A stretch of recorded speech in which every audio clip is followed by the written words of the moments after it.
And now, Good Mike Work Commentaries and Greg Morgan presents the Winged Eagle Podcast.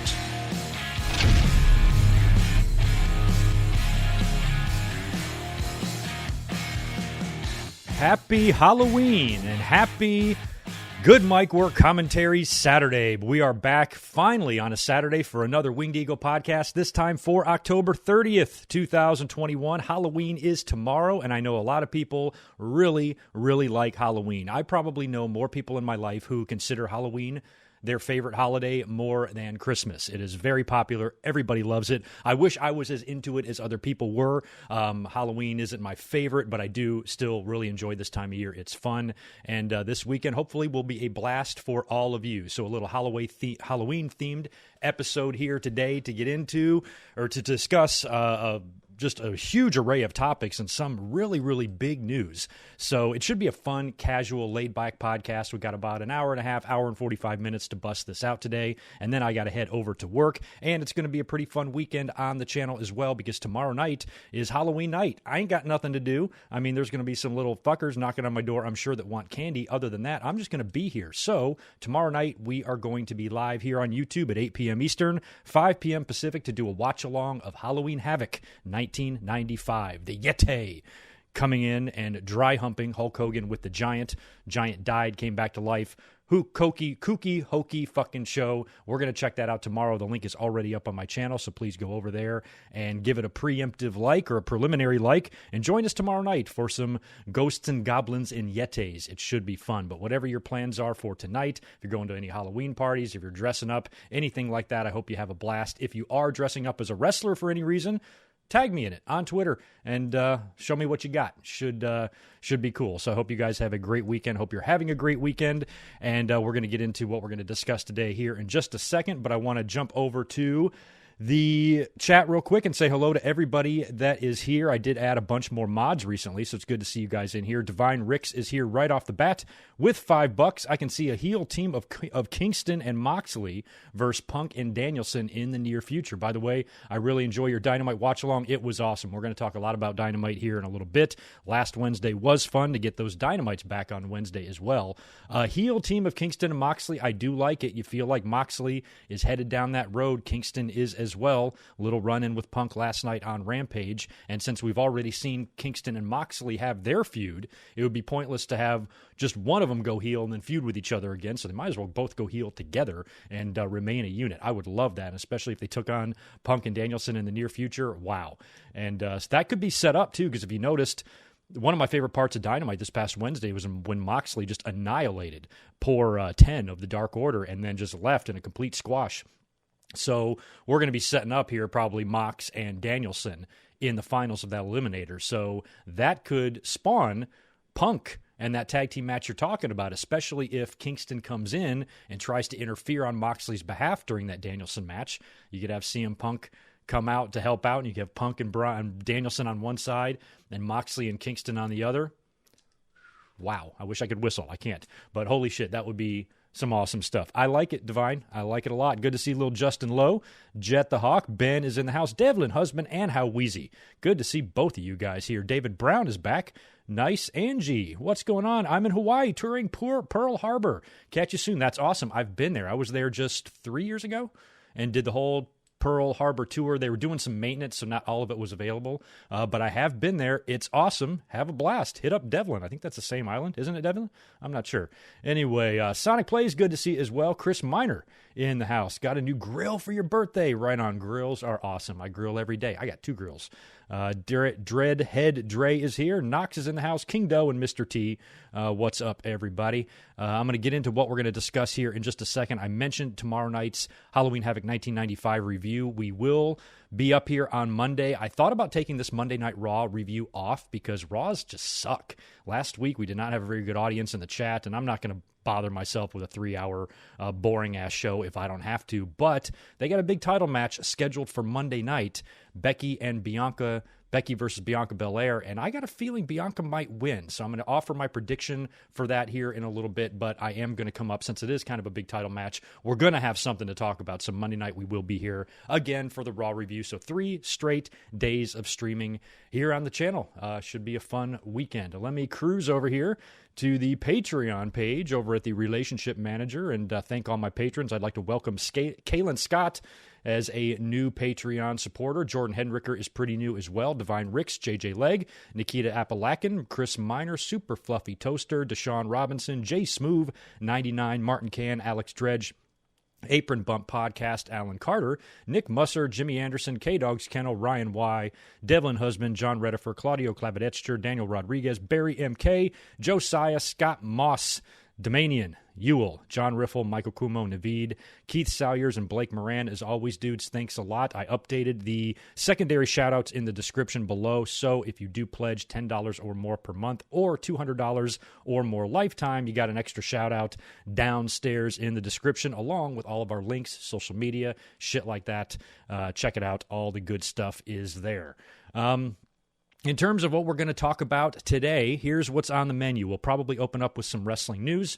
I'm going to talk about the big news that dropped earlier this week on Wednesday regarding Ring of Honor. Ring of Honor is basically, at least temporarily, folding. They're going to run, I think, one more show. They've released everybody. They're claiming a relaunch or a rebranding in 2022. We'll see how that goes, so we'll talk about that entire situation. We'll also talk about the latest on Bray Wyatt. He is officially free to appear anywhere. No compete is done. He's ready to rock. There's been some rumors. There's been some photos. There's been some discussion, and Bray Wyatt has been pretty, or I should call him Wyndham now, has been pretty active on Twitter, even as recent as just a couple of hours ago. So we'll talk about that. We'll talk about Goldberg's comments on his Crown Jewel match, which I found hilarious. We'll talk about that later on. Oh, man, and a pass the lotion moment. We got Cesaro and Walter advertised for the UK tour for a number of cities over there soon, so that's pretty good. We've got some WWE and AEW ticket news. We're going to talk about AEW and WWE Halloween-themed matches and how those matched up against each other this week. Also, WWE released its pay-per-view schedule for 2022, which is interesting and has a lot of Saturday dates on there and some gaps, allowing obviously what will probably be a Crown Jewel show. So that is kind of interesting. And we're going to do a full review of Thursday night's Dark Side of the Ring Season 3 finale on the steroid trials. My God, that was some crazy shit. I was ready to see this one. I'm going to give you a full review of it, even though I'd say 80% of what was discussed in the documentary is stuff that if you know about the steroid trial and know the history of it, we already knew this, but it was still just really interesting. I've never seen Jerry McDevitt this much before. So he was clearly the star of that episode. So we're going to get into a full review of that and give you all my thoughts on it, because I remember that entire time period very, very well. We'll also touch on the ratings for all the shows this week. Like I said, I want to talk about Becky and Bianca just a little bit for this coming Monday night's Raw. And last week on Tuesday, NXT ran the Halloween Havoc show. 3 big title matches took place there. We'll talk about that briefly. We'll touch on Dynamite this past week, talk about their rating and a couple of and some of the fallout involving a couple of the matches from that show as well. Here's what I'm not going to talk about. Last night's SmackDown on FS1. Every single person that I saw on social media discussing the show said it was skippable, didn't offer you too much, it kind of sucked. I caught a couple of things. I saw the Shotzi stuff and Kofi getting knighted, and I saw the Brock fine. But we ain't talking about SmackDown. It seemed like a complete waste of time, so we will just briefly touch on it, but no review, no match-by-match stuff. We're not even going to get into it. And Rampage, however, last night was half the time shorter, half the length of SmackDown, but twice as good. 3 really fun matches, especially the opener and the main event. And Rampage was a hit last night. SmackDown, not so much, but it was on FS1. No Roman. Whatever. I'm sure they will bounce back to their 2 million plus rating next week when they're back on Fox, or whenever that is. Might have to wait till after the World Series. I'm not sure. So anyway, that is the order of stuff that we're going to get into today. So I'm going to scroll all the way back up to the top of my notes and start with the news on the Ring of Honor releases here in just a second. I'm going to close out my Patreon. I got that taken care of. Cruise back to the chat. We are good. Good to see Ben in here as well. Not sure if I got you earlier. And Sam Devlin Husband is here with $5, man. Putting this out there to pop out, but we need to get some of the viewers to get on the Jericho Cruise in March. I know the Jericho Cruise, I figured was going to be not in the cards for me. If there was a business or YouTube reason to go, I could maybe swing it, or whatever. So we will see. But if we want to get a big group going or something like that, maybe that's a possibility. But, man, the timing is weird. It's right around WrestleMania. I want to go to Double or Nothing in Vegas in May, and then I got a Hawaii trip coming up in July that will actually, I think, overlap Money in the Bank, so I'm not even going to be here to see Money in the Bank, which kind of sucks. So I got a big 2022 already in the works for myself, but if we can do it, we will try. Sam, not sure if I got you either. JCS 186, good to see you. And Gilbert Arbalo is here. If you guys could please do me a favor. Likes have never been more important than they are now on the channel since everything sucks real bad. So if you can get those likes up for me, I would definitely appreciate it, and it would help. So thank you. And if you're not subscribed, please do. And we're going to get into the news here. But not before I knock out Isaac Roa's $5 super chat. Thank you so much, dude. If WWE were to add a pay-per-view in between Rumble and Mania, which would you prefer, Saudi Arabia or Elimination Chamber? I'd prefer neither, but if I had to pick one, Elimination Chamber. I hate the Elimination Chamber, but I hate Saudi Arabia worse. But it's not a matter of if. I think Saudi Arabia is going to be the February or March show next year. That's too big of a gap between Rumble and Mania. It's the way it should be. You should have a big gap between Rumble and Mania, but with the Saudi shows now, kind of them under contract to do those, it's going to have to be there. So I think that's definitely going to be between Rumble and Mania. So no Elimination Chamber, hopefully. Hopefully they're just doing away with it completely because it is not on the pay-per-view listing that we have. There is no Elimination Chamber listed, although there are a couple of pay-per-view to be determined, I believe, as well. Like they haven't named the pay-per-view. It just says pay-per-view. So I suppose they could move the chamber to another time of year, but why? It's usually used to determine WrestleMania title shots and shit. So I hate the chamber. I never want to see it again. JCS 186, thanks for the $2. SmackDown without Roman Reigns equals trash. Yeah, kind of got proven last night, huh? Steven Scott, thank you for the $5. Hey, good mic work. How you doing? What about a Dark Side of the Ring on the scissors incident with Sid and Arn and Renegade? Renegade could possibly be one, although I don't know if he was really that big enough star. Sure, a sad story. If there's a lot more to his life than we didn't know, it could maybe fill an episode. But the Arn Sid thing was also like an isolated incident. It was one time. There's not a whole lifetime of history of bad blood. One of these guys didn't fuck the other one's wife or anything like that. It was just a drunk argument in a bar that led to a bloody fight. I don't know if you could fill an hour, maybe, just to tell the story. I mean, they filled a whole hour for the plane ride from hell, so why can't you do the scissor fight? But in terms of the lasting implications that it had on the business, it really didn't. Arn and Sid somehow both survived this and were able to work together again in the future. So just don't know. Interesting subject. It's something we can definitely talk about here on the podcast, and I love to hear about, but an entire hour-long documentary, I don't know. Something tells me no. Yeah, Trey, I hate the Elimination Chamber. It's fucking ridiculous. The thing looks like a spaceship. It's so over the top. It's just, hate it. But I'm old school, though. Younger generations probably see no problem at all with something like the Elimination Chamber. Old school fan like myself is like, what the fuck, pods? Are you kidding me? It lights up? What the hell's going on? I just don't like it. It's just too much. It's too much. It's too over the top. And that thing is a monstrosity and an abomination. I am very, very, very anti-Elimination Chamber. Even worse than Hell in the Cell, because I don't like Hell in the Cell either. Anyway. So, news time. Let's get into news. We got a lot of it to get into. I think we're going to start with the Ring of Honor stuff. Very sad news to report this week with Ring of Honor. They released a statement on Wednesday stating that they will be going on a hiatus with the exception of, I believe, the final battle on December 11th. So any contracts that were expiring at the end of the year will not be renewed, and any contracts that extended beyond the end of the year, those wrestlers, I believe, will be paid through March. And in the statement, Ring of Honor is claiming that they are going to debut a new reimagined Ring of Honor in the beginning of 2022, specifically April.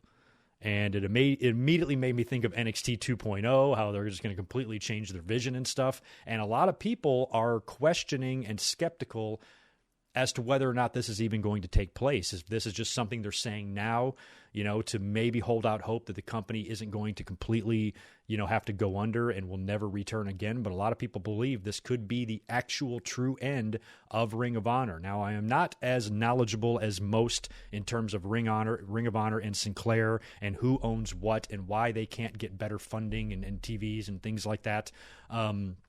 I do know they missed, an opportunity a few years ago when Tony Khan and AEW jumped in to become, a major competitor to WWE. But Ring of Honor has got a ton of history, and they really helped, the reputation of independent wrestling, and they helped supply wrestling with its current biggest stars that we see in the business, really, maybe outside of, the Roman Reigns and shit. So many of who we see now featured on TV so heavily all got their start, and worked in Ring of Honor, and it's very, very sad. So a lot of people are skeptical as to whether or not this is going to happen. Even though Ring of Honor has been largely rated, there is still some really good talent there, all of which I think will have no trouble finding work on the independent level and stuff. But, when it comes to actually a secure job and having a contract and stuff, it's always sad, when that happens. So AEW hopefully can pick up, a lot of the, the bigger names or the top talent there, maybe even potentially buy the company altogether. I don't know. Who knows what the future holds there, if they're going to get any extra funding or if this new reimagined Ring of Honor actually really happens next year in 2022. We don't know. Sad to hear that, though, because Ring of Honor has, been around for a lot of years now and has developed quite the reputation for itself, even during its ups and downs. And you can kind of see now, it's not nearly as strong as it used to be, but it still has its following. And friend of the channel, Wrestling with Regret, Brian Zane, has been doing work for them, past year or so, or maybe even longer. So, I know he doesn't know what his future holds with them, but luckily for him, he's doing fine with the YouTube stuff. And a lot of these wrestlers will fall back on other work, but it still doesn't make this any less sad or tragic, and you really feel and wish everybody there the best. So that's all we want to do is on this channel is just wish everybody there the best. Hopefully they can all continue on with their pro wrestling careers, even if it is outside Ring of Honor, and hopefully we will see a new Ring of Honor debut next year. It might be kind of cool for them just to kind of hit a reset button and and try something different. Why not? Now, an interesting little tidbit in this whole story sorry, I just breathed in a little flake or a little dust particle or something, is that apparently the Ring of Honor tape library is for sale, and apparently it has been for sale for quite some time. Now, this is only the Sinclair-owned library, so this will be everything from 2012 through present day, but this will also include the All In pay-per-view that was done a couple years ago right before AEW started. Now, everything prior to Sinclair, that's owned by somebody else. I don't know who, but the 2012, for the last 10 years of the tape library, is apparently available to the highest bidder. Now, I think at one time, WWE would probably want to pick this library up. It seems like they were picking up every tape library that they could. They were even outwardly trying to own independent wrestling. They went and did that and struck deals with everybody in the UK, and it looked like they were kind of heading down that path here until their direction changed a bit. Now it doesn't seem like this tape library would be all that valuable to them. It might be more valuable to AEW, because with this tape library, you're going to be getting like the Young Bucks and Cody and Kenny Omega, but everything prior to that was when CM Punk was there, when Danielson was there, when Samoa Joe was there. So I'm not sure if it would be worth it for AEW to get a lot of that old footage for some people, but not everybody. It would be great if they could get it all. Where you look on WWE's side, I mean, who do they really have there in the company that, that they could really use this footage for, other than to buy it to keep it away from AEW, which they might do. So, this actually might bump the price of this library up, because AEW might say, you know what, we could use that.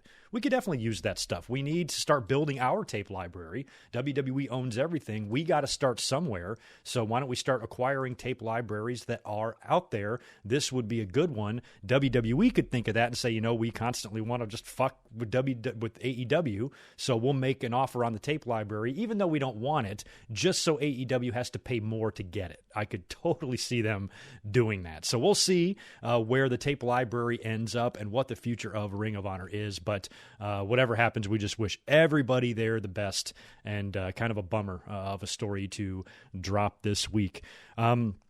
Some interesting stuff, though, and some interesting speculation regarding Bray Wyatt. Excuse me, I can't talk today on this weekend. He is basically officially allowed legally to turn up anywhere. His no-compete clause is over. Wednesday night, during the Dynamite watch-along, when we were up here live, I saw him tweet out 2 more days, which meant that was Friday. So that was yesterday, I guess. So he is officially free. No-compete clause is up. The WWE Bray Wyatt Twitter handle has now been changed to Wyndham6. So I guess he couldn't get the only Wyndham. He had to be Wyndham6. And he was recently spotted in Hollywood a couple days ago. A photo surfaced of him on some Warner Brothers lot with a guy named Jason Baker, who was the guy that designed and helped design the Fiend mask and the lantern for Bray Wyatt's Fiend character in WWE. So there is now some talk, since he was spotted in Hollywood with this guy, that he could be doing some sort of a movie project. There was talk of Bray Wyatt doing film projects prior to his release. He seems to be, very creatively tuned into this type of stuff. He seems to really enjoy this gimmick and stuff. And so whatever he's doing with this Jason Baker could either be something movie related, or it could be that putting something together for his wrestling return. Because what's cool about Bray Wyatt, a lot like Malachi Black in a way, but I think even better, is Wyatt is going to be one of the guys that's going to have the easiest and smoothest transition into another company and another gimmick change. WWE pretty much owns everything Bray Wyatt related, with that monster and the Fiend and stuff, but he can still create another monster version of himself and be like reborn under a different name, and it really wouldn't mean much. I mean, look at what Malachi Black is doing. He is still having callbacks. His whole persona in AEW, it's not a brand new character and brand new universe. He's acknowledging his WWE past. He's still selling the eye thing from that hokey shit they did a couple of years ago. Mysterio and Seth Rollins are walking around fine, but Malachi, takes it seriously. So the Fiend, the way he left WWE and everything going on there with him, and when he was burned and came back to life and everything, he can simply do that somewhere else. So, what would you guys rather see from Bray Wyatt? Let's just say hypothetically, because he could go anywhere. Apparently it will not be Impact. Was some talk to him going there. I am so glad he did not go there.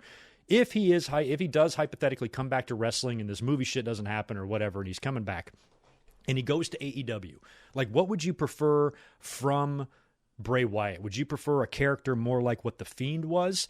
Maybe like another melted, distorted looking crazy mask, kind of like his profile picture currently is on Twitter, something like that, like a burned,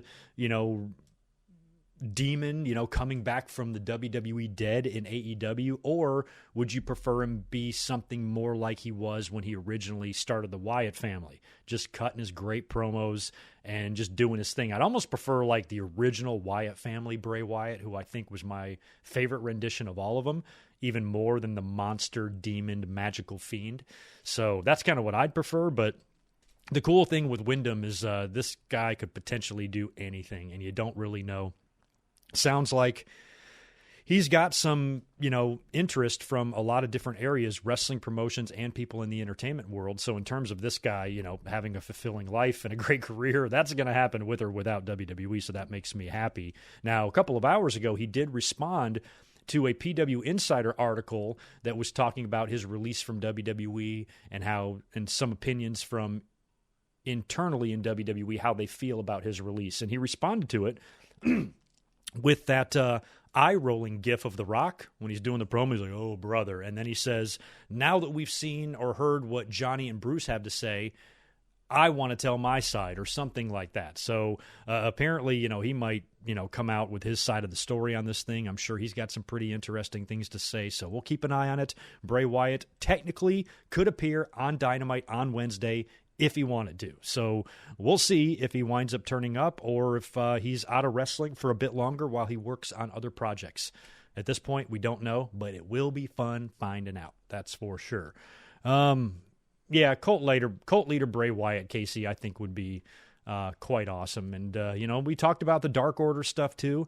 A lot of people feel, including people inside the Dark Order, that they don't want another leader, that Brody Lee is irreplaceable. I agree. However, if you were ever going to make an exception, I think that Bray Wyatt is probably the best possible guy to not take over, not fill the shoes, but just be, a new leading presence in the Dark Order because of his really deep history with Brody Lee and how far their relationship goes back, and that could be played into and tied into in that whole situation. So, if Wyatt was going to do the cult leader thing, I could see him coming into Dark Order, but, Dark Order is also a lot of comedy.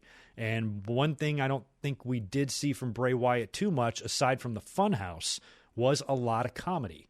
So, well, I guess the Funhouse match he had with John Cena was spectacular. So, yeah, Bray can do comedy. He'd have to maybe change a bit. Would you like to see that from Bray Wyatt? Where he would become maybe a little bit more like Brody Lee, or maybe a cross between the cult leader Bray Wyatt and what you saw in the Funhouse. Kind of weird. He could have fun, and who knows if Funhouse Bray Wyatt and John Silver were on screen together, that's money. So I think that, Bray Wyatt's versatile, and I think he could potentially play a lot of different roles. He could play cult leader, he could play monster, he can play funny guy. What range that Bray Wyatt has. So we will see where he turns up. Can't wait until we see him somewhere. I don't think, Trey, he will be Husky Harris. No, don't think that's a possibility.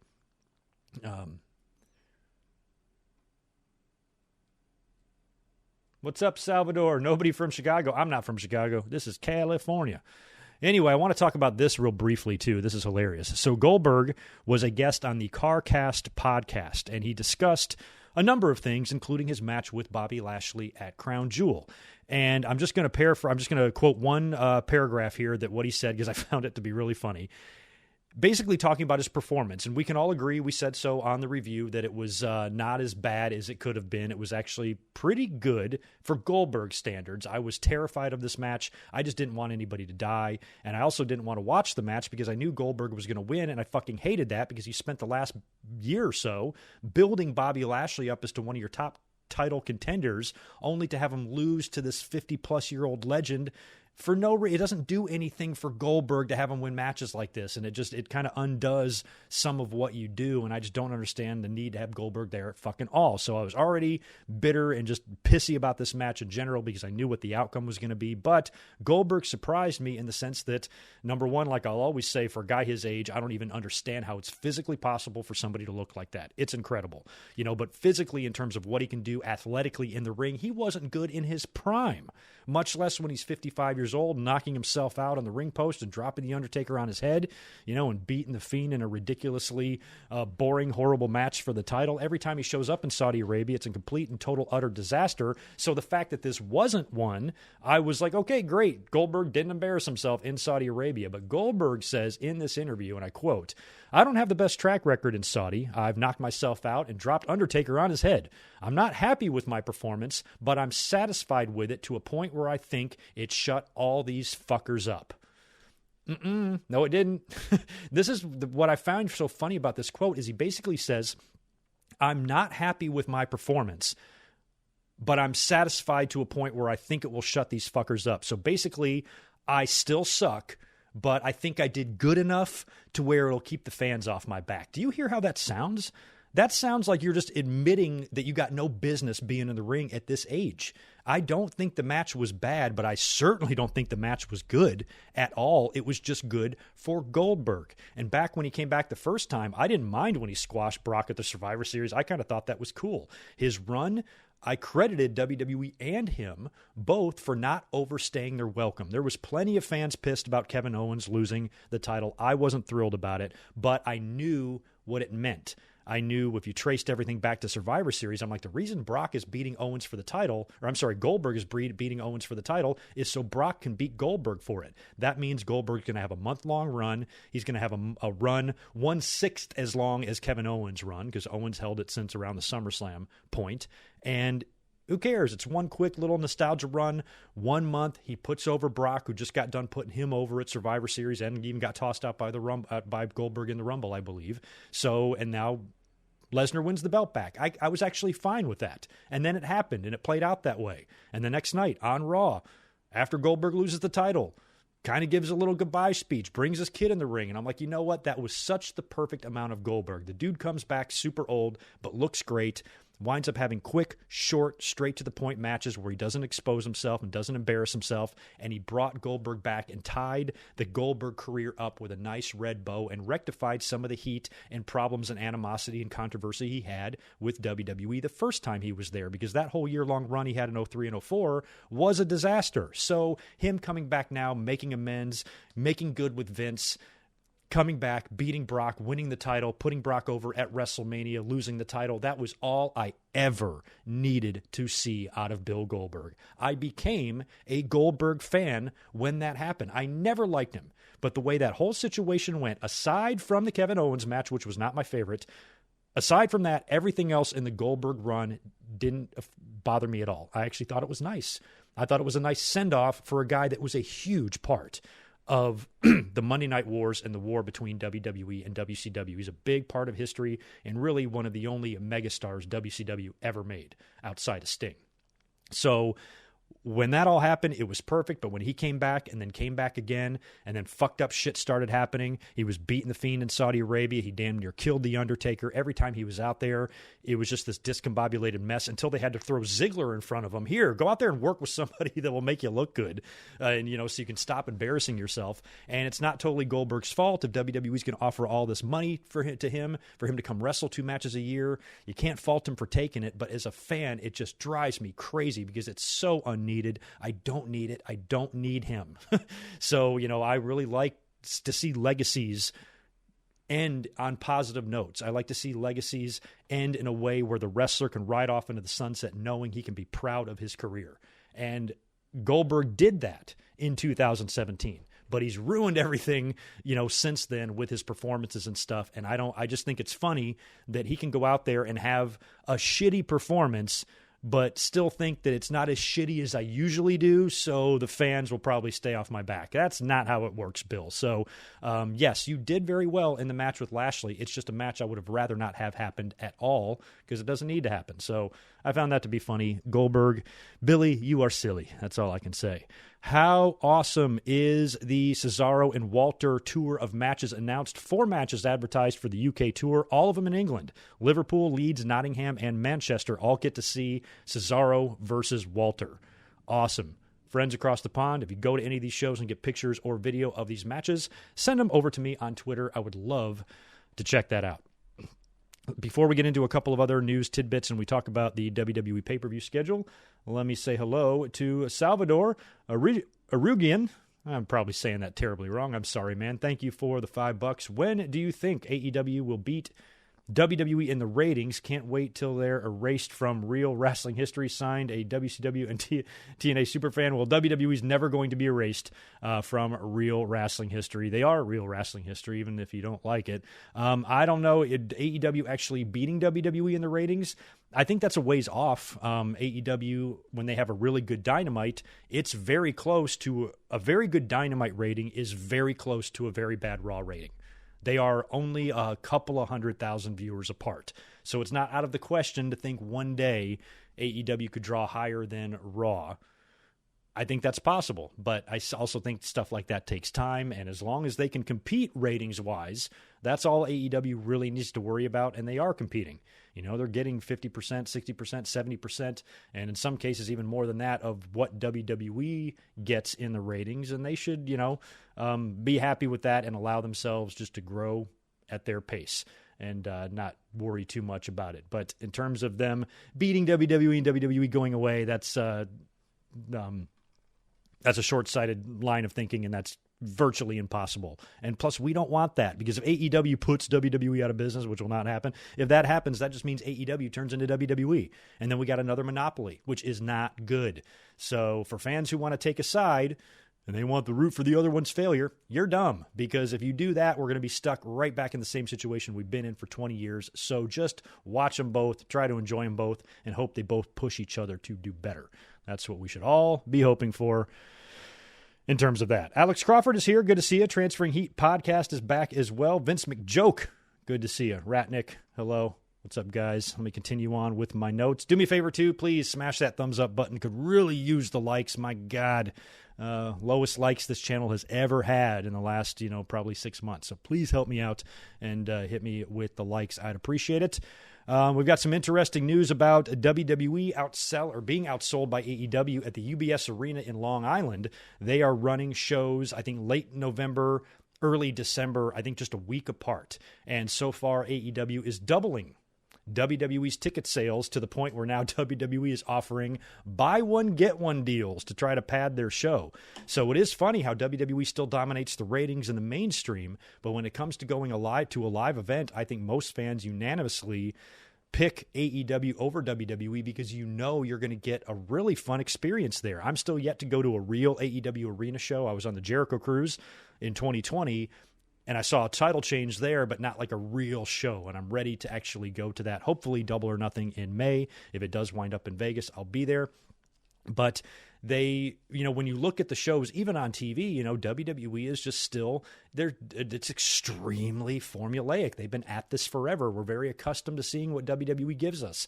Last night's SmackDown was a perfect example of that. Could you imagine paying a ticket and going to watch that show that's just full of nothing at all, no substance, nothing to bite into, and enjoy. It's just, where AEW, you're having fun, man. They're giving you different shit, on each show that you don't get on the show before, and it's not stock filled with rematches and predictable, just rehashed nonsense over and over. And I can understand why their ticket sales are better, because if I'm ever faced, at least right now, that could change in the future. 5 years down the line, AEW could shit the bed, and WWE, finds a new direction to go with, where they've got a stranglehold on the wrestling business again. That could totally happen. But at least for right now, tomorrow, if somebody offers me a choice to go to a live WWE event or a live AEW event, it's not even close to which one I'm picking. Now, like I said, that could change. I was at SummerSlam. That was very fun, but still, it looks like it's a very fun time at an AEW show. Everybody that I've seen has a blast. Those of you who go, let me know on Twitter or let me know on the podcast. Went to Dynamite last night. It's fucking awesome. I want to go. So I just think that that's great that they are not only outselling WWE, but beating the shit out of them, to where WWE's now got to offer deals to get people to come out. So basically the people in that market probably aren't going to go to both. Maybe some are, but they're choosing. I'm either going to go to the AEW show or the WWE show, and they're picking AEW. So you'll see fluctuations, volatility in the ratings, ups and downs like we saw here. AEW's down a bit, but here, they're also doing great attendance numbers and stuff, and they're outselling WWE just about everywhere. We've seen how terrible the Raw and SmackDown crowds look when they're running these huge arenas and they're literally filling 10% of it. Yikes. So anyway, I'll be interested to see those two shows in Long Island. That'll be fun. Let's run. Yeah, I know. Why doesn't AEW run the West Coast? I think they're about to. Yeah, right. Alex Crawford, I thought the same thing when I read that. I'm like, it's like WCW. WWE used to make fun of WCW for papering their events. Remember, I was there. I was at the Raw when they went and invaded Nitro and Norfolk, and they were showing the sign on the outside the arena saying free admission and shit.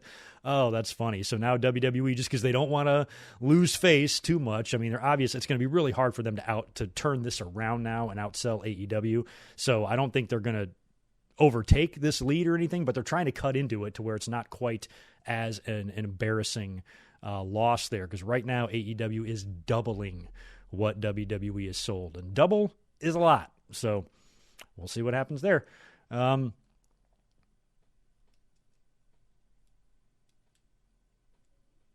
Salvador, your opinion on Nia beating up the Queen? Back in the good old days, she would get her legs broke. Who, Nia or the Queen? I don't know. Don't call her that, man. That's not nice. Yeah, I don't know. This isn't the old days, man. Anyway, let's get into this WWE pay-per-view schedule for 2022. We touched on this a little bit either on Monday or Wednesday, whenever this was brought up, but we haven't really talked about it. So let's look at it here. Here's what WWE has released for next year. Of course, Saturday, January 1st, day one at State Farm Arena in Atlanta, so that will be the pay-per-view there. Then on the 29th of January, we have Royal Rumble at the Dome at America's Center in St. Louis, followed by WrestleMania, April 2nd and April 3rd, two-day event, AT&T Stadium in Dallas. Sunday, May 8th, pay-per-view at Dunkin' Donuts Center in Providence. So that'll be Sunday, so that'll either be like a backlash or a payback or something stupid like that, or maybe an Elimination Chamber. I hope not. That'll be in Providence. Then we go Sunday again, 2 Sundays in a row there after WrestleMania, May and June. This one is June 5th. Pay-per-view in Chicago, All-State Arena. That's not going to be Money in the Bank. Money in the Bank's the next month. So what is going to be in the All-State Arena? It's probably going to be it's going to be Stomping Grounds, or it's going to be something really dumb. Can't wait. Then we've got Saturday, July 2nd, Money in the Bank at Allegiant Stadium in Las Vegas. I was just at that arena for SummerSlam. It's a beautiful facility. They announced Money in the Bank when we were there. However, I got to double-check my calendar, but I'm 99% sure I will be in Hawaii during Money in the Bank. So no review that night, unless I do one from the beach. Then, very interesting, 2 firsts this year for SummerSlam. Number 1, SummerSlam is a Saturday. Or was it a Saturday last year too? Shit, it might have been. So maybe it's only 1 first. Saturday, July 30th, not August, July, which is going to feel weird, SummerSlam in July. Honestly, that kind of feels like where it belongs. It feels like, SummerSlam should be like in the middle of the summer. When I was a kid, or when I was like a teenager, I always associated with SummerSlam with having to go back to school, which kind of sucked. SummerSlam should be more of a party. As a matter of fact, I've told the story before. I remember staying up, I guess not late for a kid, but late when I was 13 years old, watching SummerSlam 1990. That was Hogan and Earthquake. One of my favorite SummerSlams of all time. And the Hearts won the tag titles, and you had Warrior and Rick Rude in a cage in the main event. That pay-per-view aired the night before I had to start school. So I was staying up late to watch it, and I was very happy. I was enjoying the pay-per-view, but I was also kind of bummed because I had to get up at 8 o'clock, or no, earlier than that, 7, whatever the fuck kids get up, super early on that Monday and go to school and start my whole brand new school year, and I was not looking forward to that because I loved summers as a kid. So I think if I was a kid, I would prefer SummerSlam being in the middle of the summer rather than the end or the tail end, but as an adult, I don't care. This year, it's Saturday, July 30th, Nissan Stadium in Nashville. So that means we've got 2 stadium shows in a row in the same month. Money in the Bank in Vegas, SummerSlam in Nashville.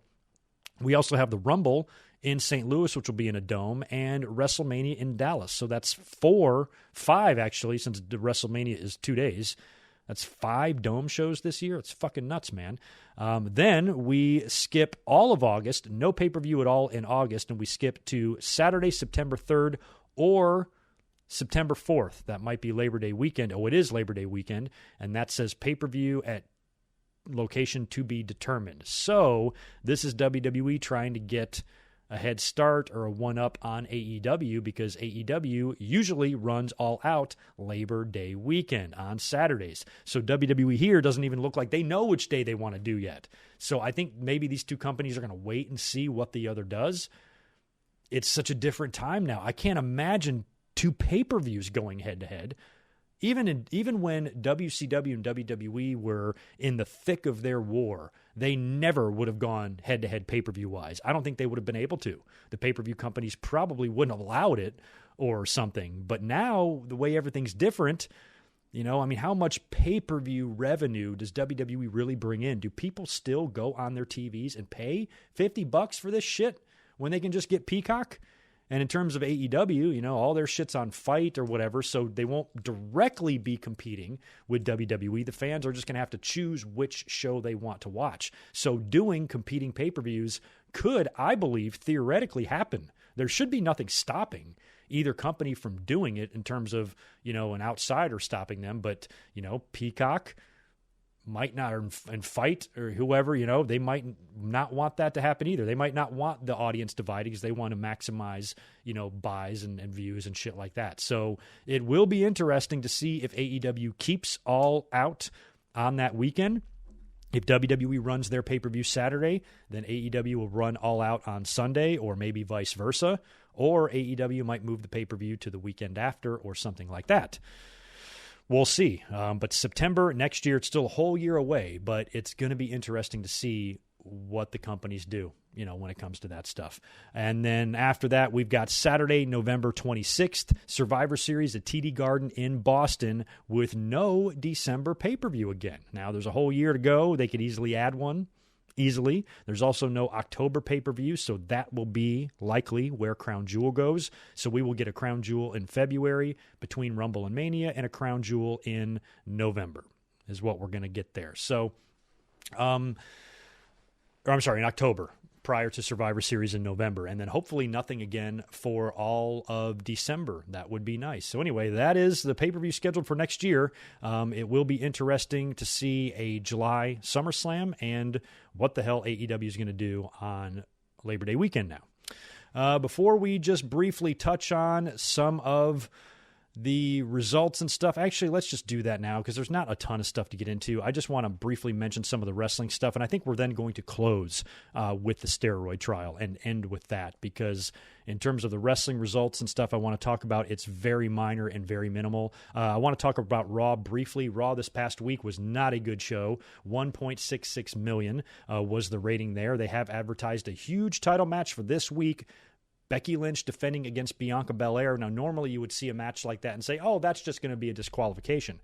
But with everything going on, with Becky Lynch and Charlotte and that whole debacle belt swap nonsense that took place last week and all of the controversy that has followed and all of the heat that Charlotte has in this really weird situation, and now Becky and Charlotte, heading for a collision course for Survivor Series, but we don't know internally if that's something they're going to do or whatever. So I had mentioned this past week, what I think they should do is Becky and Charlotte, you really can't punish them, but I think they need to be reminded who the fuck is in charge here and to stop being little spoiled brats. So what I would like to see, since Bianca is a star in the making, she is just wonderful and an amazing performer. We all love her. She seems to have a great attitude. I think that you should really take this Becky and Charlotte situation and use it as a way to really make Bianca. Make yourself a superstar here. You know what I do on Monday Night Raw? I would have Bianca Belair wrestle Becky Lynch and beat her squeaky, sparkle, fucking clean, right in the goddamn middle with the KOD. 1, 2, 3, long 3 count 2. 1, 2, 3, crowd explodes. Bianca celebrates. Hell, even empty out the locker room. Lift her up on their shoulders like fucking Brett at WrestleMania 10. Make it a whole thing. Raw goes off the air. Bianca's celebrating. Balloons and confetti is falling. The fans are happy for her. She gets that win back from SummerSlam, and she beats Becky straight up clean. Woman-o. Then, with Bianca champion, you keep the belt on Charlotte until Survivor Series, and you do Bianca versus Charlotte, champion versus champion, at Survivor Series, and you have Bianca beat Charlotte, squeaky, sparkle fucking clean, right in the middle with the KOD 1, 2, 3. Not for the title, but she, in just a matter of a few weeks, beats Becky and Charlotte completely clean on her own. That is how you launch Bianca. Both women put Bianca over. Maybe it's WWE's way of not punishing, because I'm sure Becky is very, very happy to put Bianca over. She will do it regardless if she's being punished or not. At some point, Becky will drop the belt to Bianca. She has to. They're not going to do what they did to Bianca at SummerSlam and not pay that off. So I just say, if you're going to wait a little while, pay it off now. Pay it off now. That way you don't have to worry about the Becky and Charlotte match at Survivor Series. You got that out of your minds now. Now you got Bianca, and she beats both of them. She's a big star now, and then maybe that humbles Becky and Charlotte a bit. Then right after that, you take the belt off of Charlotte, giving it to Sasha Banks or something, release her ass, and send her to AEW. That's what I would do. Will all of that happen? Of course not, but that's what I would like to see. But in terms of this Monday, Raw sucks so fucking bad. I think WWE should give us a title change on Monday. Put the belt on Bianca. At some point, she's going to have to beat Becky. You got Survivor Series coming up with no championships on the line, and there is no December pay-per-view. So if you are going to have Bianca eventually win back the belt from Becky, when the fuck do you do it? Do you really want to wait until January 1st? Do it now. Do it on TV. Pay-per-views, we always get good shit on pay-per-views. TV matches and TV shows need to be better. They need to give us a reason to actually tune in and watch this stuff. They got a little good when Big E won the title and had the cage match with Lashley and stuff. You need these big-time matches. AEW is very good at it because they don't run 17,000 fucking pay-per-views a year. They're able to do more themed shows. They're able to stack cards for Dynamite on certain weeks with title matches and big things happening. I think WWE needs to try to do more of that. And having a title match, putting Becky and Bianca this week in the main event, putting Bianca over, that's what they need to do. So that's what I'm predicting. So you guys let me know. Am I right or am I wrong? Is my prediction going to be correct or incorrect? What do you think? I also want to briefly touch on this past Tuesday's Halloween Havoc show. Did a rating of 746,000. Pretty good little show. I saw some of it, not all of it. We have a lot of new champions. Toxic Attraction walked away with all the gold. The women, is it JC Jane or Lacey? What the fuck is her name? And the stunningly, ridiculously gorgeous Gigi Dolan won the tag team titles in that ladder match. And we saw that really sick bump by Io Shirai. Just fucking bonkers-ass match. And Toxic Attraction is your new tag team champions, are your new tag team champions in the women's division there. We thought that was going to be a spoiler for the world title match when Raquel defended against Mandy Rose. You didn't think that they'd walk away with all the gold, but they did. Dakota Kai showed up dressed as the Grim Reaper, helped Mandy Rose beat Raquel Gonzalez for the title, and the Toxic Attraction is looking a lot like a female version of Undisputed Era there. Whole lot of gold there. Pretty cool. And then in the main event, Tommaso Ciampa actually did successfully retain the title over Braun Breaker, so this might have just been a test for Braun Breaker, either see how he does in a main event situation with a veteran like Ciampa, or make this part of the story. Yes, he's got the future ahead of him. He's going to be a mega star, but he's still a little young and a little inexperienced, and the veteran took advantage of that. He will eventually overcome that, learn from his mistakes, and win the title. I think either way, championship gold is in Braun Breaker's future, regardless of how ridiculously fucking stupid his name is. I also want to talk briefly about this past week's Dynamite as well, because we watched that together. It was so fun. I thought it was a great show, and it was kind of a Halloween-themed event. Now, they did dip under 1 million viewers this week, 941,000.40 in the demo. You did have sports on. They have now also moved Dynamite to live on the West Coast. Now, for me, I already watch it at 5 p.m. on the West Coast because the streaming app I use plays it live, but not everywhere does. So that actually could affect the rating a little bit as well. So they dip below 1 million.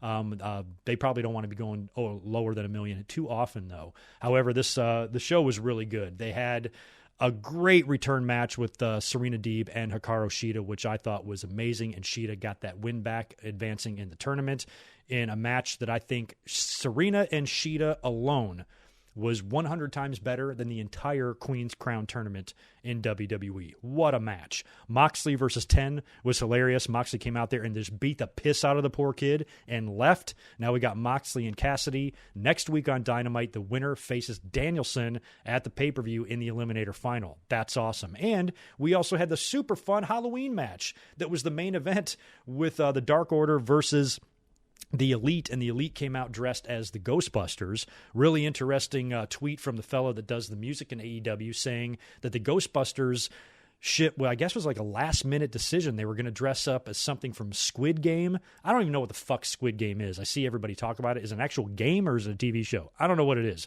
but everybody talks about it. That was going to be what their costumes were going to be like, but I guess the networks didn't want that, so they went with Ghostbusters, and apparently asked the guy that does their music that they need like a Ghostbusters type theme in like 3 hours, and he was able to rush home, get on his computer and create it and get it to him 2 minutes after the show started, which was pretty amazing.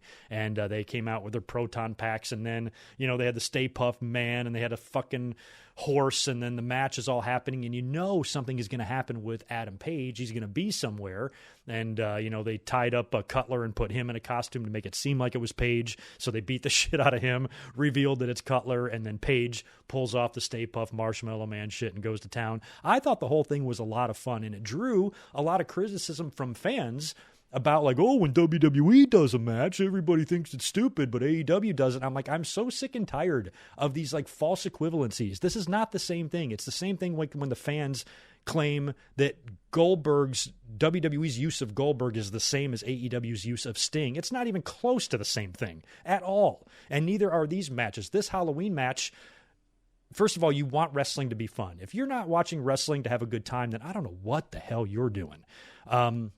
I didn't find it to be too silly. If AEW ever does something that I think is too silly or weird, I'll say so. But this was like really fun. This wasn't childish. This wasn't stupid, and it served purposes. This is a completely different type of situation than when WWE, this is the tweet I wrote out after Dynamite, I said this is completely different than any time WWE just randomly decorates the outside of the ring to match whatever fucking holiday it is, and then they have some pumpkin patch pickle tickle fight that means nothing, and they're all dumb. You know, they're very, very formulaic. They're very phoned in. They decorate the ring with all this fucking nonsense just to have this stupid match that's just supposed to be fun and goofy for the holiday and is able to entertain third graders. That's really all it is. It is not what we saw on Dynamite. What Dynamite did was very fun, but it wasn't just stupid bullshit nonsense. There was stuff going on. First of all, this actually furthered your pay-per-view main event, world title main event with Paige and Kenny. Also, very subtleties with Kenny Omega and Adam Cole potentially having problems. I think Cole is going to be like eventually kind of like the new leader of the Elite. I think if Kenny loses the belt, there's going to be some drama, dissension there, and I think they might muscle Kenny out, and Cole might be that guy. And the way he lifted his hand up for a tag, and Kenny went to tag him and then psyched him out and tagged a Buck instead, little tiny things, you know, the fans notice this type of stuff, and they're planting little seeds for the future there, so they just didn't give us a dumb match. Everybody go out there, dress like a bunch of idiots, and just flop around and do whatever you want in the ring. No, they actually went out there and furthered stuff with their angles, teased stuff for the future. This match, as kooky as it was, actually did serve a purpose. Yes, it was weird. Yes, it was. Yes, there was a lot of people dressed up looking crazy, but it's fucking Halloween. To me, it's so much different. And then my point was proven. Last night on SmackDown, they aired that Tricker street fight bullshit. It was Nakamura and Boogs against who? Corbin and Moss, I think. It was ridiculous. Fucking ridiculous. I'm like, there you go. Point proven. I rest my case. These are the differences between an AEW-themed holiday-style fun match and what WWE does.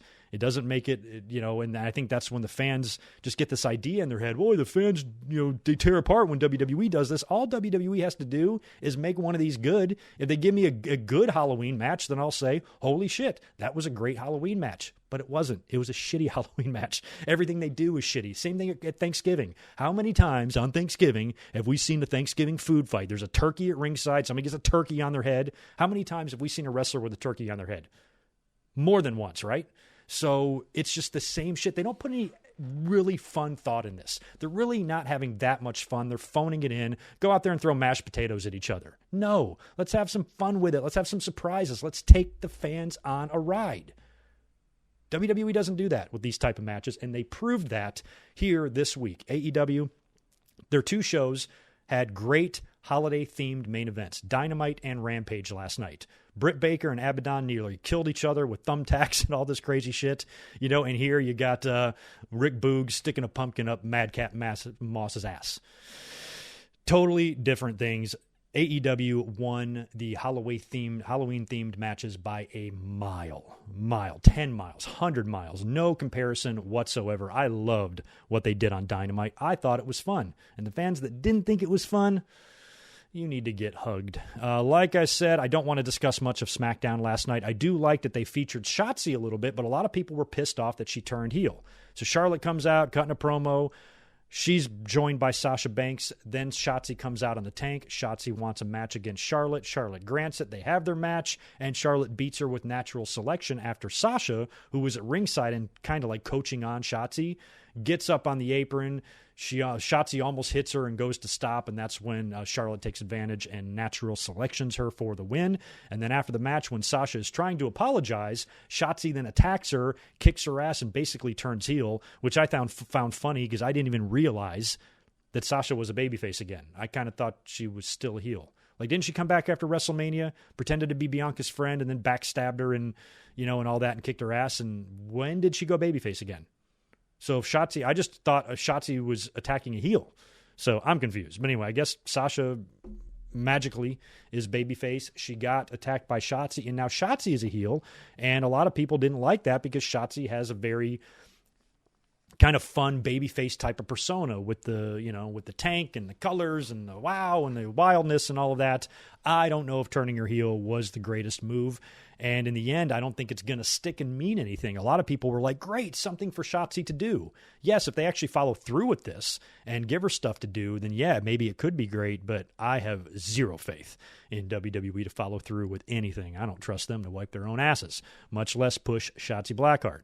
Also, Adam Pearce was pissed off about what happened to him last week and fined Brock Lesnar $1 million. Hopefully, Adam Pearce is okay with Brock paying him in ribeyes. We also had a fun segment with Kofi and Xavier where Xavier knights Kofi, so that was very nice. Also, great tag match with the New Day defeating the Usos. That was all fun. The Trick or Street fight was fucking stupid, and then that was the end of SmackDown, and that's all I'm going to mention about that FS1 nonsense. But on the other side of that coin, Rampage, wow.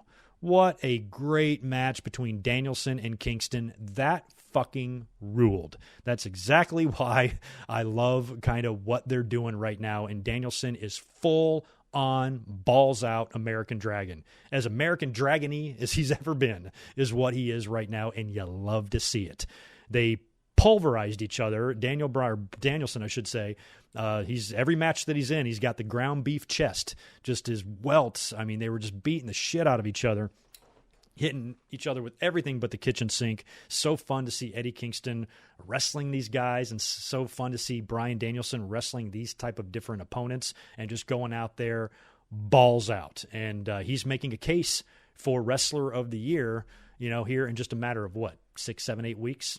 Unreal. In the end, Danielson locks in a Hell's Gate submission on Eddie. Eddie winds up just passing out in the hold, and Danielson wins. He now advances in the finals of the Eliminator Tournament to face the winner of Moxley and Cassidy on Wednesday. After the match, he attempts to shake Eddie's hand, but he won't do it. And then they cut backstage to Tony Schiavone, who's interviewing CM Punk. And as CM Punk is talking, you can hear Eddie Kingston making a ruckus in the background. And then he kind of approaches and interrupts CM Punk. And Punk is like, you want to go to sleep again? I saw what happened out there. You want to go to sleep again? And he goes, you know what you're doing? It's unprofessional. I'm disappointed in you. And Eddie's like yelling as he's leaving. So I like the little tease there. That could be fun. And I think it was Divine Ricks who had pointed out earlier at the beginning of the podcast here, you could do a fun tag team match with a heel Moxley and Kingston taking on Danielson and Punk. Holy shit. So you could set that up here. You have Moxley, who I'm assuming is going to beat Orange Cassidy on Dynamite. He'll now go to Full Gear to face Bryan. You could have Kingston interfere in that with Punk making the save. That would be some shit. Imagine that Dynamite tag team main event.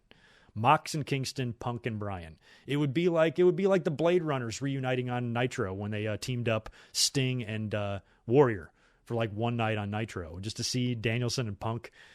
It's crazy, fucking crazy. I would absolutely love to see that. Great little match too, with Dante Martin defeating Matt Sydal. Loved that. And then the Trick or Street street fight that AEW had. I think Rampage and SmackDown's match had the same name, Trick or Street Fight or some shit like that. But in this case, Britt Baker and Abaddon was so much more fun because it was really like a spooky type of match. It was Falls Count Anywhere, and Abaddon is a Halloween character just on her own any time of year.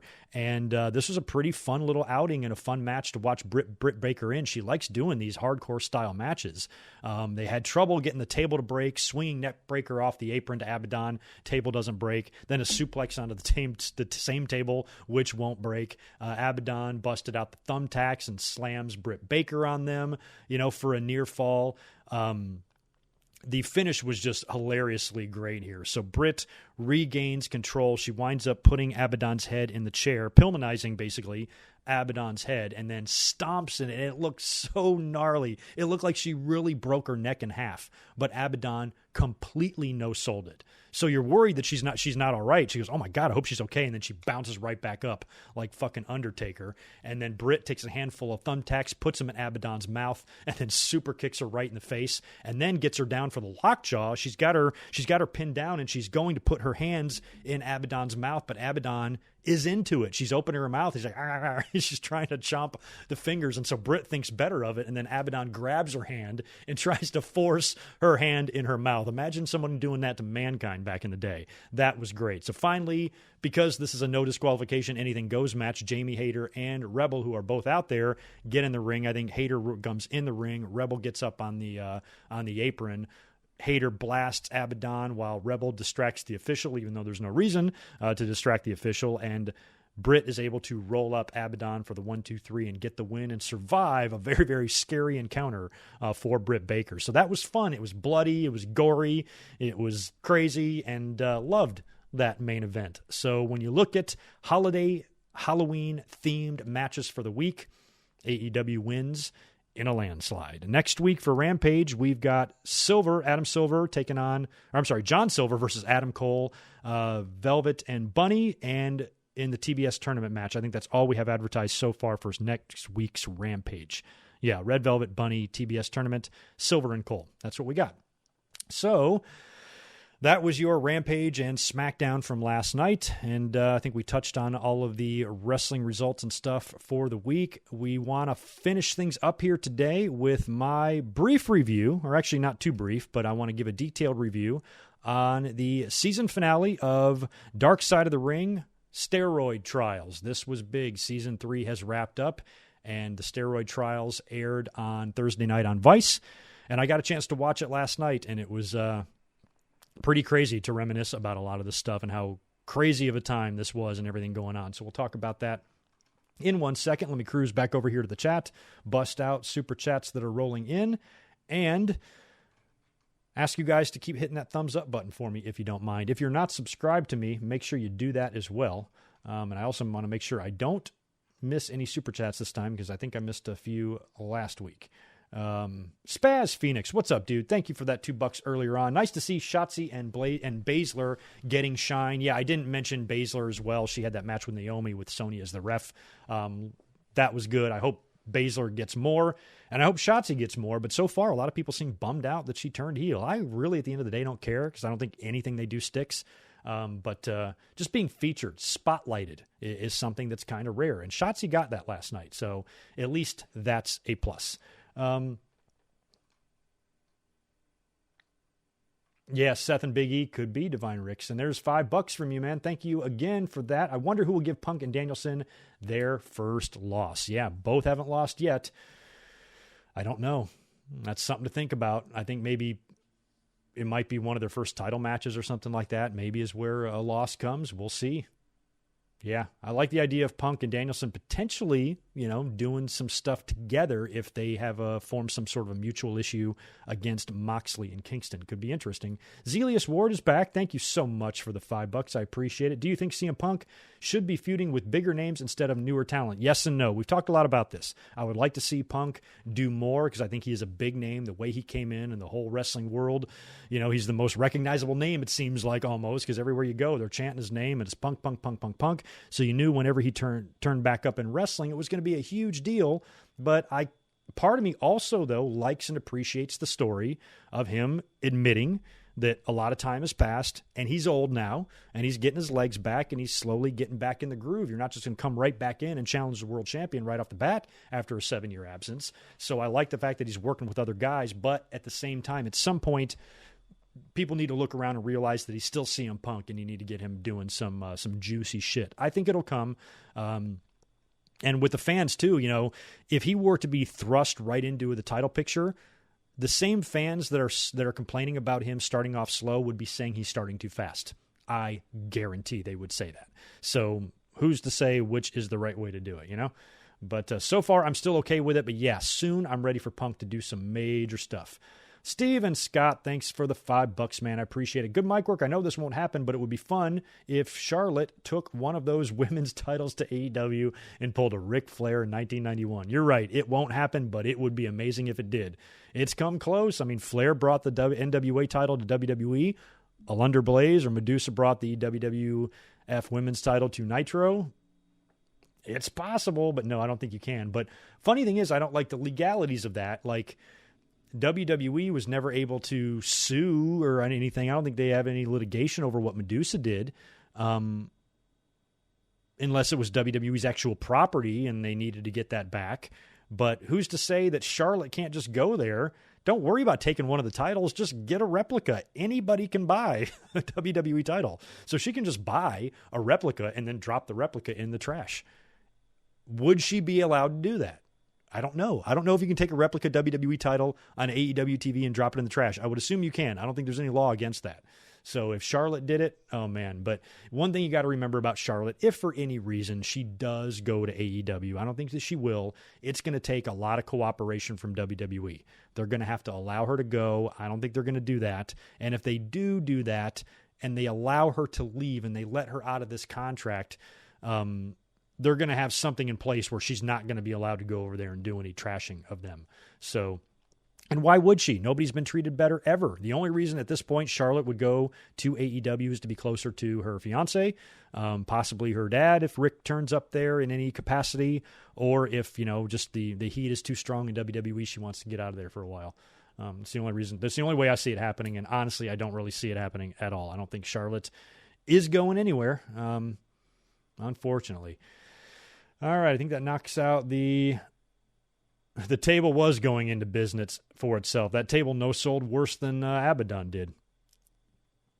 Fun stuff. Anyway, okay, well, let's get into now the final subject that we're going to talk about today, and that is the steroid trial Vice's Dark Side of the Ring. Season 3 finale aired on Thursday, chronicling the WWE steroid trials from 1992 through 1994 and the investigations and everything that was surrounding that. And it was a really interesting documentary, to say the least. Now, what I loved about this the most is just seeing Jerry McDevitt in action, hearing him talk. I've seen clips of him only throughout the years, like, the Owen stuff, the Benoit stuff. I've seen clips of him on TV. I've heard him speak sentences, but I've never just seen him featured this much. And this guy is just an unstoppable monster. We've heard so many stories about this unbeatable Jerry McDevitt. There's been very few times when WWE has come out on the losing end with McDevitt heading things up. I think only a couple of times. They got burned a bit in the WWF Wildlife Fund deal because they were dealing with the steroid trial. And I think, Punk... I think maybe Punk got one over on them as well with that defamation lawsuit or whatever was going on there. But otherwise, McDevitt's pretty unstoppable. So they open up the documentary with Jerry McDevitt talking about his history with WWE and Vince McMahon.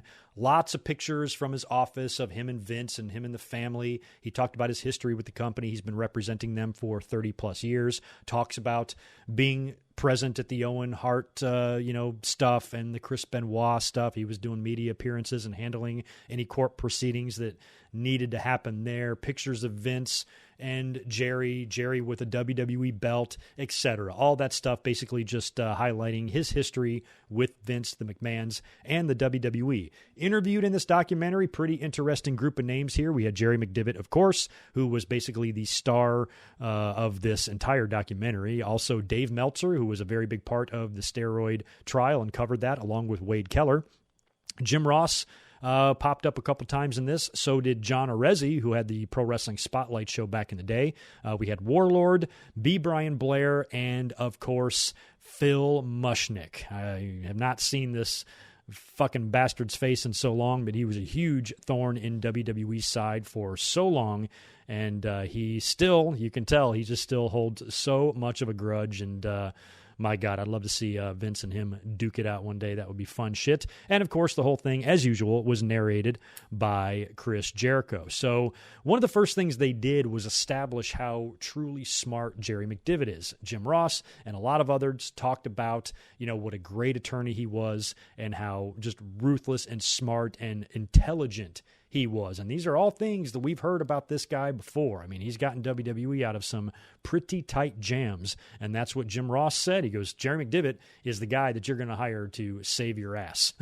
So admitting that WWE's ass has needed saving a time or two by Jerry McDevitt. So the first thing they start talking about is Dr. George Zahorian. Now, George Zahorian was the ringside physician for the Pennsylvania Athletic Commission and would work all of the WWE events when they would run the Allentown TV tapings. Now, WWE would routinely run tapings in Allentown back in the day, in the early 70s and early 80s and stuff. That's where all that shit would be going down. So he would be there, present at all those TV tapings to examine the wrestlers and determine if they're fit to go in the ring or not, take their blood pressure and whatnot. And as Warlord kind of laid out here, once he would check you out and get you ready to go in the ring, he would ask you if there is anything you need. And if there's something you need that he doesn't have, he can get it, and he'll mail it to you.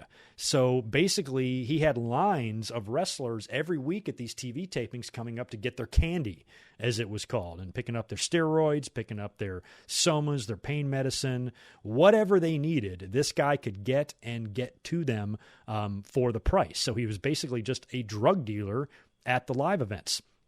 So in 1990, because of the crackdown on steroids and some of these investigations and this chatter and this speculation and talking, steroids became a controlled substance, which means it was like, trafficking cocaine or heroin or anything like that. So it became a big deal in 1990, and that's when the FBI started looking into some of George Zahorian's business dealings, and they targeted this guy named Bill Dunn, who was a weightlifting coach who was basically getting steroids from George Zahorian and then supplying them to teenagers or something like that. So the FBI targets Bill Dunn. They end up catching him ordering all this stuff, and they get him to roll over on George and turn state witness on him. He wore a wire. We even heard recordings of that conversation between Dunn and Zahorian, where Zahorian is saying, look, it's cash or carry. As long as you've got the cash, I've got it. He wasn't sounding much like a doctor, and he was sounding a lot like a drug dealer. And apparently part of that conversation, he admitted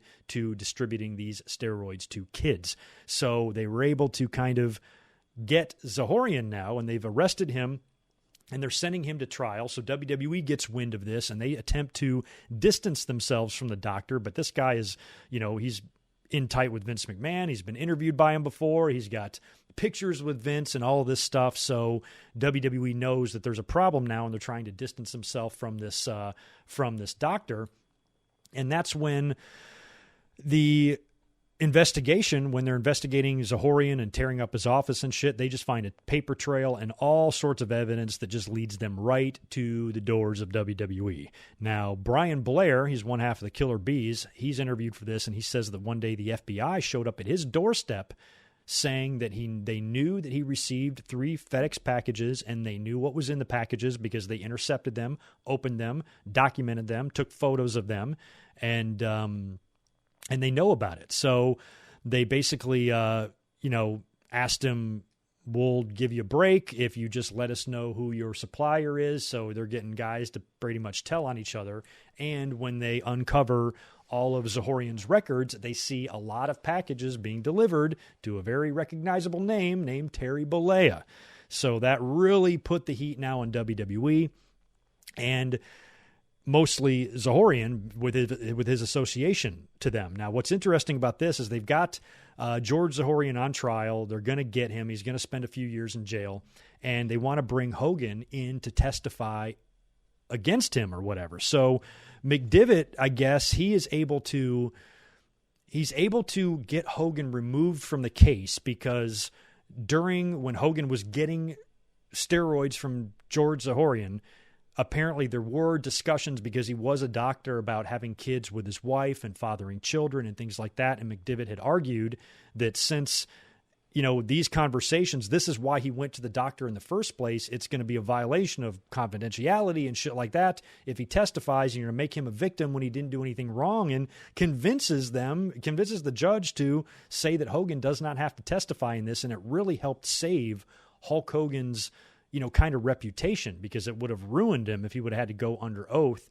and do stuff. But then, and this is a funny line here. So basically, McDivitt says that he goes, President Ronald Reagan had to testify in the Oliver North trial even when he didn't want to. And he's like, how did the president not get out of testifying, but Hulk Hogan was able to? And McDivitt says maybe Reagan had the wrong lawyer. Fucking popped. This guy is hilarious. I don't know why I'm all of a sudden just a huge Jerry McDivitt fan, even though probably deep down he's a sleazeball. So due to the George Zahorian stuff and everything that was going on with that doctor, WWE basically had to come clean on a few things. So Vince holds the presser at the Plaza Hotel on the same day that Hulk Hogan goes and appears on the Arsenio Hall show.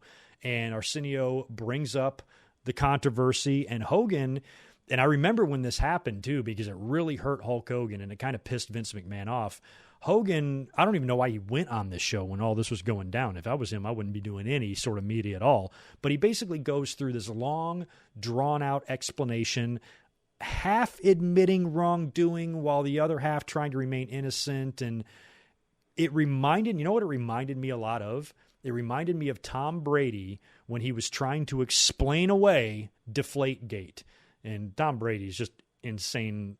Best of all time, no doubt. But man, did I lose a ton of respect for him during that Deflategate bullshit because it was so dumb. And if they just would have admitted it, it wouldn't have been that big a deal. I remember the game that they got caught deflating the balls. They won like 41-3 or something. I'm like, you guys are already the best team in the world. You don't need an extra edge. Even if you didn't deflate any balls, you would have beat them anyway. But you did it anyway. Why'd you do it? And to hear Tom Brady have that press conference and how many times he said the word balls and how he likes the balls and the firmness of the balls and how the balls feel in his hand. He was so full of shit. And I've never watched somebody that's like, how in the world can this person believe that one single human watching this believes anything he said? Because nobody does. And that's what Hogan's reminded me of here. He's just trying so hard to kind of whitewash over this and explain and not admit to too much. And in the end, he wound up looking really bad because the public did not buy it at all. Everybody knew that he was full of shit. And Vince, I guess, wasn't too happy about it either because it made them look bad. And then Vince goes on the Donahue show, something that I still cannot believe happened. To this day, it has to be seen to be believed. I've never seen Vince on the Donahue show from back in the early 90s. He's there with Meltzer and Barry O. This was either the same one that Bruno was on or there was two. Because they also did one about the sex scandal with Bruno Sammartino and Barry O. On this panel, it was Vince, Meltzer, John Arezzi, Barry O was there, and a few others. So I can't remember if these are two different shows or if this is all encompassed in the same one.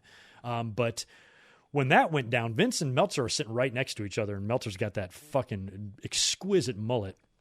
And right there on the Donahue show, Arezzi says that he caught Vince in a lie about Hogan's appearance on the Arsenio Hall show when, Vince said he was devastated to learn that Hogan took steroids. And then Vince is like, I never said that. And then Meltzer chimes in. He's like, yeah, you did. You told me. And you could see that Vince was just like infuriated. So they showed a lot of footage from that Donahue show, which was crazy. And now Arezzi claims because of that and the look that Vince McMahon gave him, that Vince never liked him, and that one day he had a knock on his door. He wasn't home, but his mom was home. So either his mom lived with him or he lived with his mom, either way. And two guys were at the front door, and they told his mom, say, hey, tell your son that he's living in a dangerous neighborhood.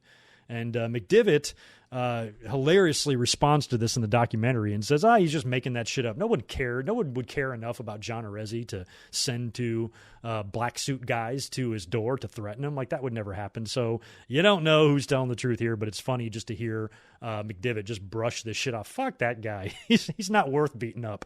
I kind of thought that was funny. Enter Phil Mushnick. Now, we know that Phil Mushnick was writing posts in the New York Times for years about WWE targeting them. He really seemed to have this personal vendetta against WWE. And even if some of what he said was true about the company, what made me so mad is, like, as a fan, as a younger fan back in the day, I felt like he was fucking with a form of entertainment that I really enjoy. Now I don't give a shit who goes after WWE, but back then I was really into what they were doing, and I didn't want to see anything happen. So this motherfucker is, I felt like he was attacking wrestling fans as well. Jim Cornette famously went off on Mushnick on Raw that time when Mushnick wrote a column about Brian Pillman.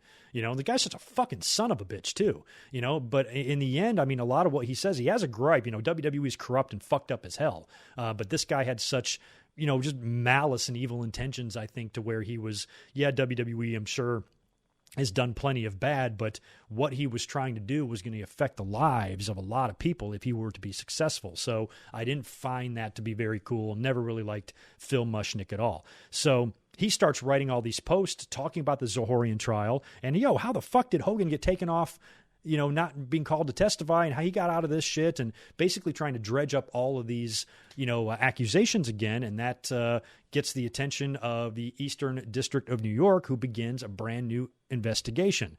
So now they know they're going to be investigated again by the government. And so the WWE basically pivots. And around this time was when they went with the smaller wrestlers. That's when Brett won the title. Flair was champion, and then Brett took the title. Shawn Michaels, started getting on the map, and they basically were just going in a little bit different of a direction, even though you wouldn't know it. The following year, still in the middle of all these allegations, they've got the WBF, and they've got Lex Luger as like a born-again Hogan starting in 1993 during all of this. But still, overall, looked like they were going younger and they were going smaller around this time. So finally, after 18 months of investigation, Vince McMahon is finally indicted. WWE's finally brought up on these charges, and they were going to be going to trial. And McDivitt tells a story about how they were in a restaurant or something, and it came on the news, and they were actually happy because they've been had to sit there with their thumbs up their asses, letting these people investigate them for a year and a half without being able to do anything about it. And now McDivitt was like, now finally we get a chance to, go to trial and put this thing to bed once and for all. They talk about the neck brace, which was funny. So I think some of the early days, maybe the arraignment or something, the pretrial stuff, Vince McMahon showed up in a neck brace, and everybody was thinking he was doing it for sympathy. But no, he really got the surgery. I even remember they ran an angle on TV to explain it. Vince, it was when Flair first came in, and Piper was on commentary with Vince, like on Superstars one week. And then Flair approached the commentary booth and got in Piper's face.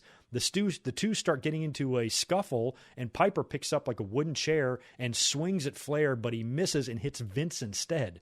Vince taking a bump in like 1992 or whatever it was. He goes down, and that was a way to kind of get Vince off TV to, number one, do the steroid trial shit, but also, number two, get the neck surgery. So he showed up in the courtroom with a neck brace on, which is just a funny visual. So turns out the WWE actually has to have two lawyers because McDivitt's previous involvement with the George Zahorian case and some of the wrestlers like Hogan is perceived as a conflict of interest. So WWE, what they did was they brought in this woman named Laura Bravetti to represent Vince while McDivitt can continue representing WWE. So they basically had two attorneys now. And it's funny when they tell the story of this, how badly the federal government botched this entire investigation. They looked like a bunch of chumps in this, and it's pretty fucking hilarious to look at, because now with two lawyers, as McDivitt pointed out, they get to have double openings, they get to have double closings, and it was just a really dumb move on the government's part to try to knock McDivitt off the case and get him off, the entire trial. Backfired. Now they got two attorneys to deal with, which I loved. So I guess Warlord, Ultimate Warrior, Rick Rude, and I think Hulk Hogan all took the stand, and no one really directly implicated Vince. Now we'll talk about Hogan in a minute, but everybody else, like Warlord said, he goes, I took steroids, but I didn't even buy them from Zahorian because I could get them cheaper somewhere else. So basically everybody was like, yeah, we all took steroids. Nobody's debating that steroids were taken, but Vince McMahon did not partake in any sort of conspiracy. He never forced us to take anything. We took it on our own. Everybody said the same thing. Now, the best part of this whole thing was when Nails was called to the stand, our old buddy Nails. Now, everybody, they didn't even mention this in the documentary, but for those who don't know, Nails actually physically assaulted Vince McMahon backstage at a show once, choked him out, and he was fired over money or something. So they bring Nails to the stand to testify, and because he's got this vendetta and beef with Vince McMahon, he just fucking lies right there on under oath and says that Vince McMahon told him to get on steroids, say you must get on steroids. And what was funny about this is that Nails' character wore the orange jumpsuit. He was like an escaped convict. He wore that orange jumpsuit. There's no reason for him to develop any muscles based on his look. And this is right in smack dab in the middle of the investigation. So Nails is trying to stick it to Vince by making it seem like Vince, forced him to take steroids, and he was immediately shut down in cross-examination. Like, what do you mean he asked you to take steroids? You're wearing a jumpsuit. Why would you need to take steroids? And he's in the middle of an investigation right now. Everybody that's come on the stand prior to you has said that Vince did not tell them that they had to take steroids, and now all of a sudden here you come and say that he did. Do you have any animosity towards Vince McMahon? And Nails says no. And then they said, Your Honor, Mr. Wachholtz or whatever his name is, doesn't know what the word animosity means. And then they say, do you hate Vince? And he goes, yes. So the fact that Nails did not even know what animosity means is great. Oh, these fucking idiots, man. They are just, each witness that was brought to testify damaged the prosecution. By the way, every witness that was called to testify was called by the prosecution. Defense called 0 witnesses. Vince never took the stand, and they never called anybody. They just let the federal government shoot themselves in the foot. Hilarious story to watch this shit unfold. So anyway, then they bring in George Zahorian from his prison cell. And again, there's a whole controversy there, something about a letter that he wrote.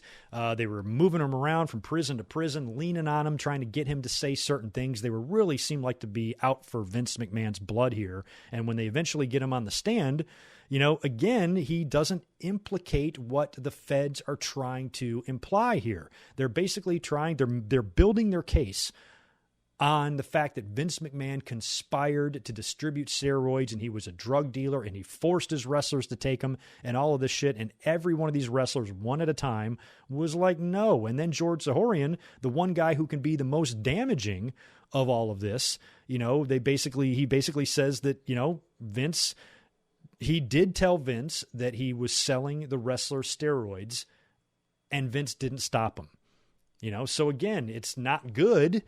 And it does admit that Vince did have some steroids running through his company, but it was not, he was not guilty of what the government was saying he was. And that was conspiracy and shit. Wasn't the case. So McDivitt and the lawyers are feeling pretty good about this. Now, it got a little murky here at the end. A lot of little extra stuff that really factored into the verdict here. Now, Vince's assistant, her name is Emily Feinberg. She had a lot of personal knowledge of Vince and his steroid use, and she had claimed that she was asked to personally deliver steroids to Hulk Hogan while they were in New York at like Madison Square Garden or Nassau Coliseum or something. And here's where it gets interesting. So Laura Bravetti, the other lawyer that was brought in to represent Vince because McDivitt couldn't because conflict of interest, she had basically like a secret husband who was, I guess he was presenting himself as someone in the media, and he was talking to people like Meltzer. And Meltzer said, it was crazy when Laura Bravetti was cross-examining Emily, Vince's assistant, Emily Feinberg. It's like Bravetti knew everything that she was going to say. Like she had an answer for everything. It was like it was ESP. And he goes, and I didn't think anything of it until the story comes out about how Laura Bravetti's husband apparently was calling everybody, claiming to be from 60 Minutes, like he told Phil Mushnick, or somewhere in the media, and trying to get as much information as he could and try to basically get info to pass along to his wife. So he calls this Emily Feinberg and starts talking about book deals and basically just grilling her for as much information as he could, trying to find out what she knows, saying, hey, when all this is over, why don't you just tell me what you got? And I'll say, maybe we can put together a book deal or something. She gives him all of this information. He then passes it along to his wife, who now she knows, how to really cross and examine this witness. So McDivitt and Vince both are pissed that there's these claims of evidence tampering, and because it was perceived to be desperation on the government's part. They know they're losing. They know they're getting their ass kicked. So now they're trying to create these other things, and McDivitt was pissed. Vince made a statement, a video statement from the WWE studios, where he's just trashing the government, saying they are going after, Bravetti and her husband and all this stuff and making themselves look like the victim. So every step that the federal government made them and their case look worse. which is pretty funny. Now, another thing that Phil Mushnick pointed out is that another big mistake that they made was indicting Vince and WWE in New York instead of in Stamford, where all of the paper trail was.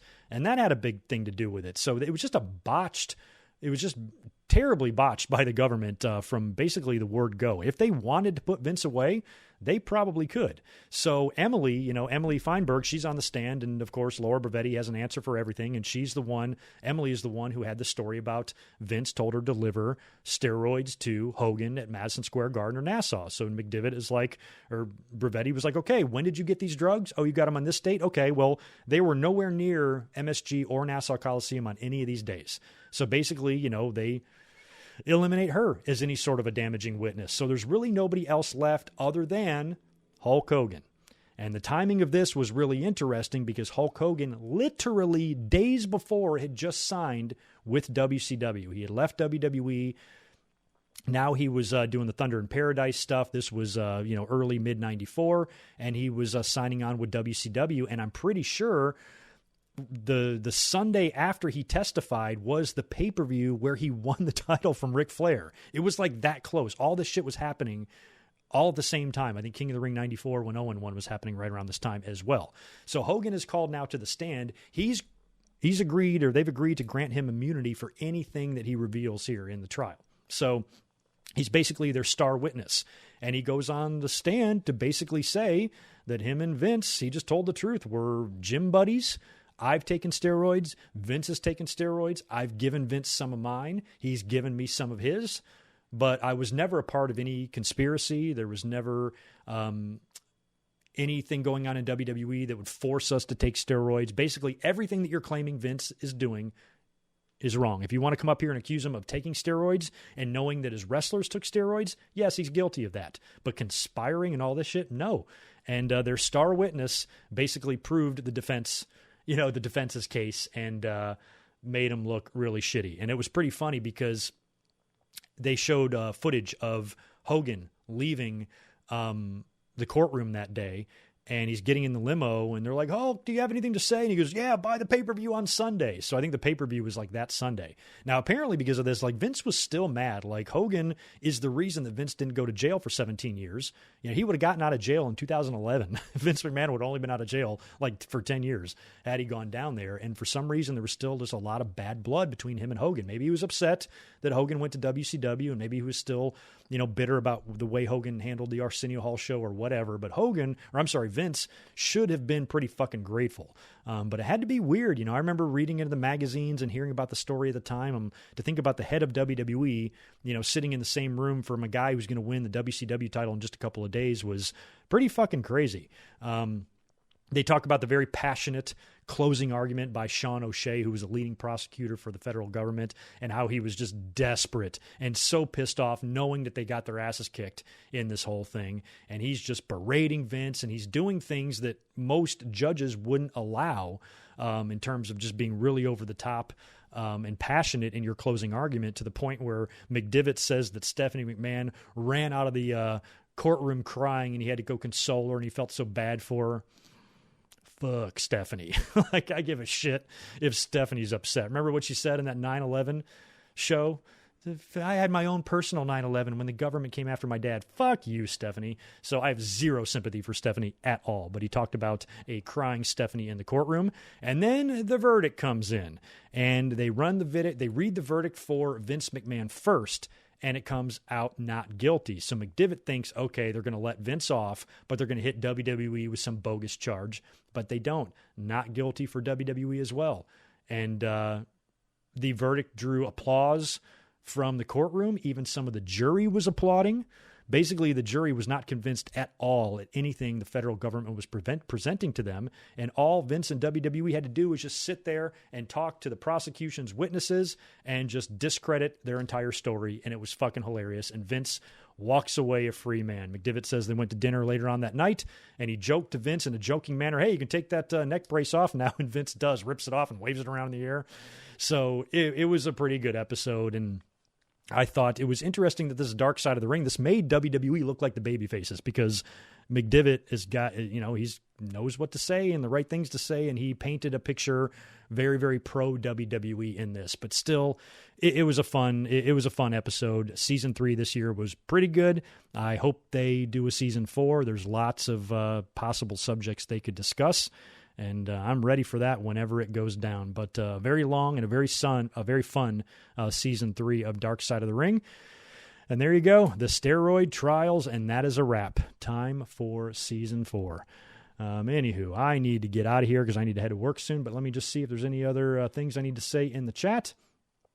Stephen Scott, I got your super chat from earlier on. Before you guys are leaving, be sure to smash that thumbs up button for me. I would really, really, really appreciate it.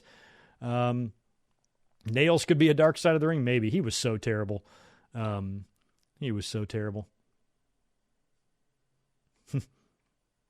Just reading some of these comments from earlier.